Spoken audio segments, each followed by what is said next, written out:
est plus divertissant que Netflix. Bah oui, les gars, j'allume plus Netflix, je regarde sur X les informations au sujet du Real Madrid, c'est plus divertissant. Est-ce que c'est normal? Forcément, non. Mais c'est plus divertissant. C'est plus divertissant que l'ancien Paris Saint-Germain. Le Paris Saint-Germain divertissement, avec les égos, avec les dingueries qui se sont passées.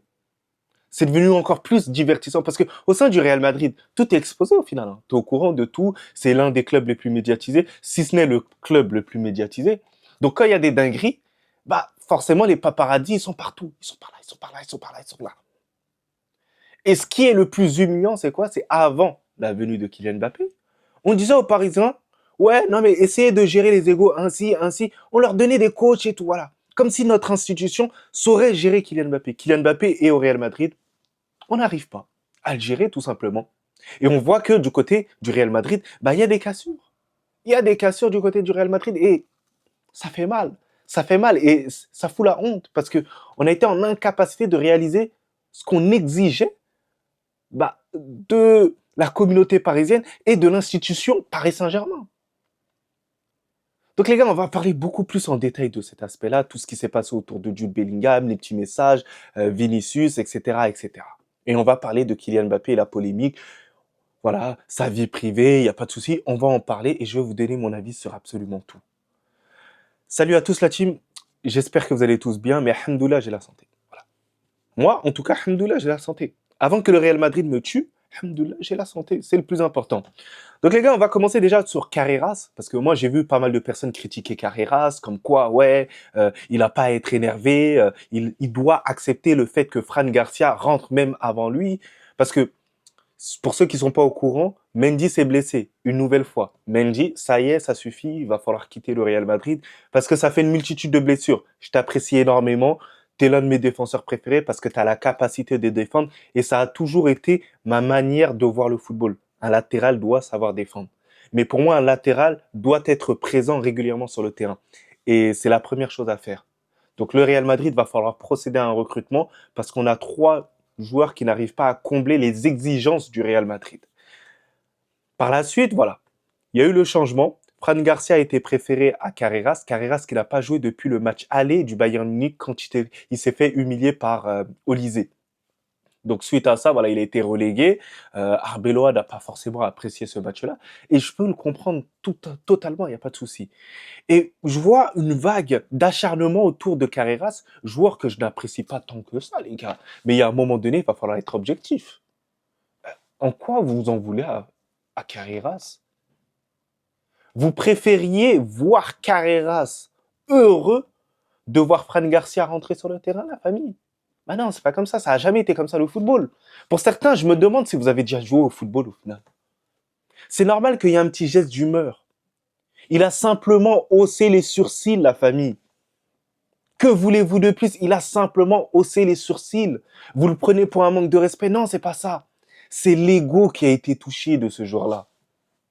Et au final, c'est à lui de faire en sorte d'être bon à l'entraînement, de prouver à Arbeloa voilà, qui peut avoir confiance en lui. Ça, c'est une réalité. Mais il peut montrer sa frustration tant que bah, c'est pas montré de manière ostentatoire à Arbeloa. Que vous le vouliez ou non, c'est la réalité.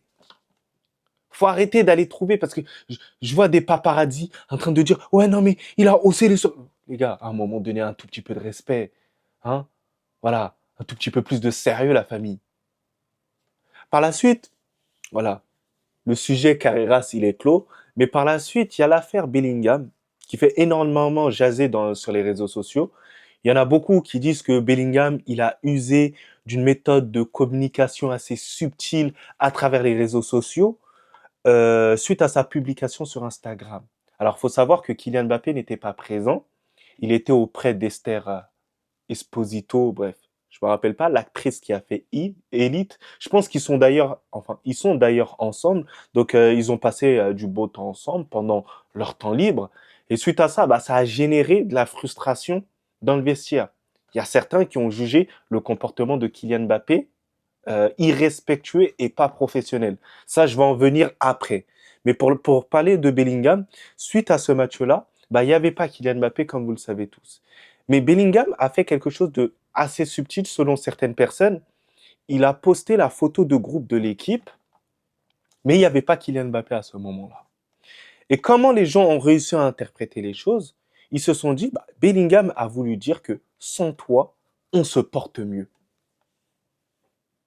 Les gens ont eu cette idée-là. Pourquoi aussi? Parce que Bellingham et Vinicius, d'après les informations, on ne sait pas si c'est réel, si c'est faux, voilà, on ne sait pas du tout. Mais d'après les informations, Bellingham et Mbappé, il y a une certaine tension entre les deux. Donc les gens l'ont interprété comme ça. Moi, comment je l'interprète, la famille? J'avoue que je l'interprète un peu comme les autres, les gars.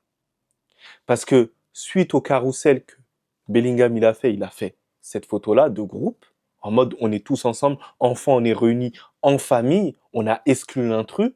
Mais par la suite, il y a aussi le fait que il sert Vinicius et il choisit Vinicius à ce moment-là. Alors c'est pas la photo la plus significative avec Vinicius, mais c'est une photo quand même qui montre que bah, t'es le patron. T'es le patron à ce moment-là. Et c'est une dinguerie. Et dites-vous que Vinicius a posté une photo et Bellingham a commenté juste en bas. Il a commenté de manière assez sèche. Brother. Brother. Ouais. Mon anglais, il n'est pas fameux, mais bref, vous comprenez. Brother. J'ai dit brother, mais les gars, sérieusement, mais waouh. Brother, les gars. Et avec un point par la suite. Un point par la suite qui montre qu'il est strict. Et ça, moi, je trouve que c'est un moyen de communication pour faire comprendre un truc. T'es mon frère, point. T'es mon frère, point. Il n'y a personne après.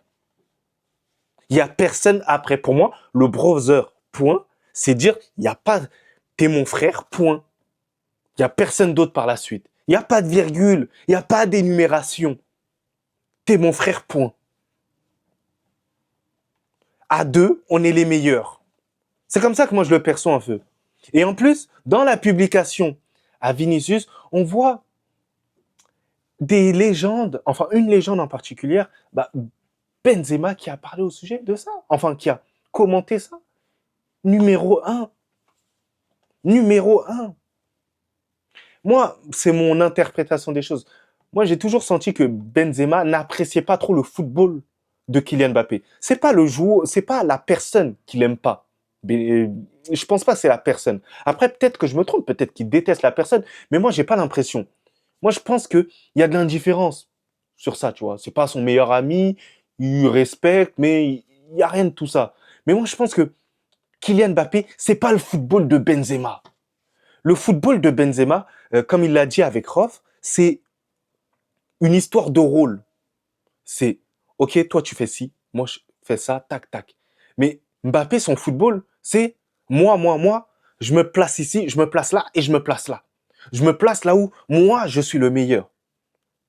J'essaye pas de restreindre peut-être ma position pour pouvoir faire en sorte que les autres optimisent mieux leur qualité.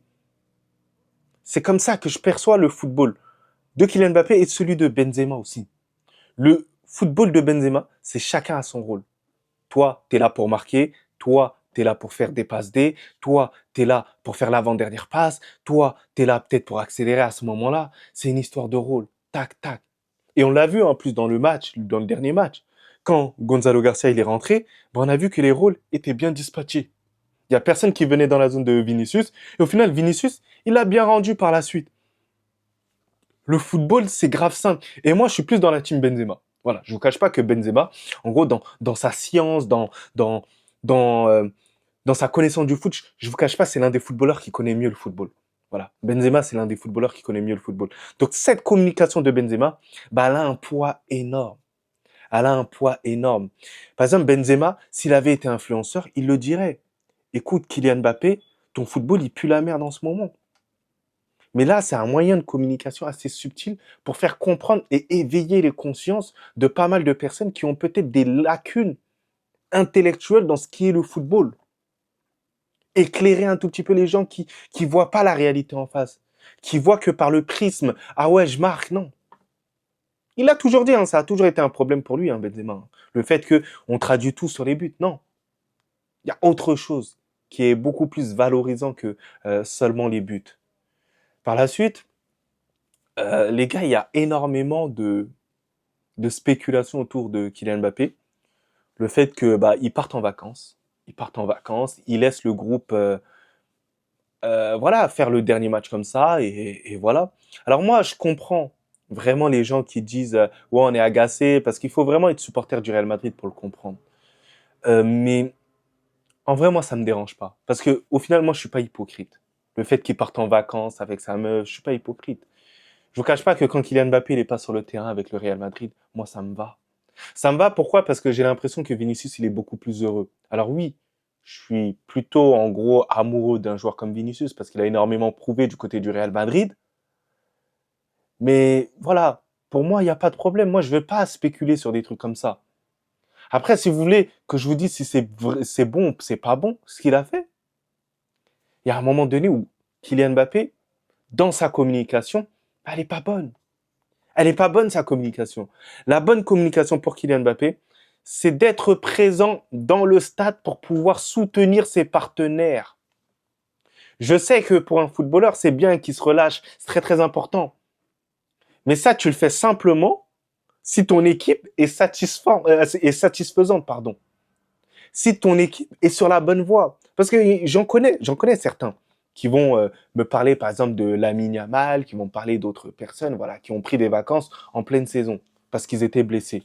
Ouais, à ce moment-là, regardez la situation du club.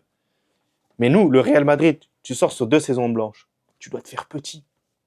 Et le problème de Kylian Mbappé, c'est à certains moments, il se fait pas assez petit sur ce qu'il propose au final sur le terrain. Donc on ne peut pas reprocher la famille, aux supporters madrilènes, d'être frustrés. Parce qu'il y a beaucoup le discours de ouais, laissez-le être heureux, laissez-le vivre, voilà, tout le temps vous êtes derrière lui. C'est pas ça. Si le Real Madrid avait eu les résultats attendus de la part de Kylian Mbappé, bah oui, pourquoi pas. Mais autrement, ça va te mettre un pressing. C'est normal que ça te mette un pressing. Si le Real Madrid avait gagné, mais il n'y aurait pas de polémique, il n'y aurait rien du tout. Vous le savez très bien. Et le problème avec les pros Mbappé, c'est que vous êtes de mauvaise foi. Vous êtes de mauvaise foi à certains moments. Et c'est dommage, parce que moi, je kiffe parler football, mais il y en a certains, même après ça, ils vont essayer de réfuter ce que je suis en train de dire. Alors que ce que je dis, c'est factuel. C'est purement factuel. J'arrive pas à comprendre la famille. J'arrive pas à comprendre. Franchement, c'est comme... C'est le béaba. Franchement, des fois, j'ai même pas les mots sur ça, tu vois. C'est le béaba. Réfléchissez un tout petit peu sur ça et arrêtez d'être dans un fanatisme, mais vraiment démesuré au sujet de Kylian Mbappé. Très, très important. Moi, demain, en gros, si Kylian Mbappé devait quitter le Real Madrid, moi, personnellement, je serais très content parce que je sais très bien qu'on évoluerait de manière différente, on serait beaucoup plus compétitif, on serait beaucoup mieux organisé. Voilà, ouais, ça aurait été carré. Mais malheureusement, bah, ce sera pas le cas. On l'aura encore pendant 3 ans. Est-ce que pendant 3 ans, on remportera des titres? En étant comme ça va être compliqué. Ça va être compliqué. Je dis pas que c'est pas possible, hein, mais remporter déjà une Ligue des Champions avec un joueur qui défend pas assez, c'est compliqué. C'est compliqué et voilà. Surtout, avoir aussi une direction autant à plat ventre pour un joueur qui n'a pas assez prouvé. Et moi, je vais vous le dire très français. On n'est pas loin de dire, et moi je suis pas loin de dire que Kylian Mbappé, c'est un joueur extrêmement surcoté, les gars. Pas dans la sphère sélection, mais plus dans la sphère club. Quand je vois certains me lâcher l'argument, même Cristiano Ronaldo, vous pouvez pas associer les deux en gros ensemble. Dans tous les cas, même si tu compares n'importe quel joueur à Cristiano Ronaldo, si ce n'est Messi, le joueur il est surcoté, c'est dire. Pour moi, c'est aussi simple que ça, dans tous les cas. Mais comment on en fait des tonnes et des tonnes pour un joueur qui, pour l'instant, n'a pas autant prouvé, n'a pas eu la, n'a pas été légitime d'avoir ce statut-là pour l'instant en club et surtout au sein du Real Madrid, bah pour moi c'est ouf. Pour moi c'est ouf. Pas de Ballon d'Or, pas de Ligue des Champions là pour l'instant. Au Real Madrid, ton club, l'ancien club où tu étais, le Paris Saint-Germain, il remporte la Ligue des Champions quand tu pars, ça joue beaucoup mieux, c'est la meilleure équipe au monde. C'est problématique. C'est problématique et pour moi, en gros, on n'est pas loin. Et pour moi, c'est ce qui est fou. En club, Kylian Mbappé est un joueur malheureusement surcoté. Malheureusement surcoté, les gars. J'enlève pas le fait qu'il soit très fort, extrêmement fort, il n'y a pas de souci. Mais sur certains axes, mais qu'est-ce qu'il est surcoté, la famille? Qu'est-ce qu'il est surcoté? Bref, les gars, prenez soin de vous, prenez soin de vos proches. C'est très très important, la famille. Et pensez à voyager, hein. C'est super important de voyager. Et faites des câlins régulièrement à vos parents, la famille. Parce que la vie passe très très vite. Dans le bien, dans le bonheur.